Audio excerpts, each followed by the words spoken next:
ఒక స్క్వేర్ కానీ ఒక రెక్టాంగిల్ కానీ ఫామ్ అయితే అప్పుడు ఏంటంటే ఆ వ్యక్తికి కూడా గొప్ప నాలెడ్జ్ వస్తుంది. కానీ ఇక్కడ బ్యూటీ ఏంటంటే మంచి జాగ్రత్తగా వినండి. ఇది ఏదైనా లైన్స్ హెల్ప్తో కనుక స్క్వేర్ కానీ రెక్టాంగిల్ కానీ ఫామ్ అవుతాయి, హీల్ ఆల్సో గెట్ నాలెడ్జ్, తనకి గొప్ప జ్ఞానం వస్తుంది. కానీ ఇది నా వల్ల వచ్చింది అనేటువంటి కొంచెం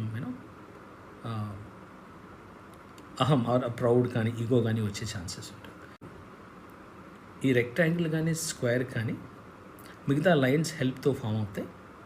heal get great knowledge, of course గొప్ప జ్ఞానం విజ్ఞానం వస్తుంది. కానీ ఇది తన వల్ల వచ్చిందనేటువంటి కొంచెం ఈగోతో ఉండే ఛాన్సెస్ ఉంటుంది. సో వెన్ ఇండిపెండెంట్ స్క్వేర్ కానీ రెక్టాంగిల్ కానీ ఉన్నప్పుడు the person will attribute everything to God.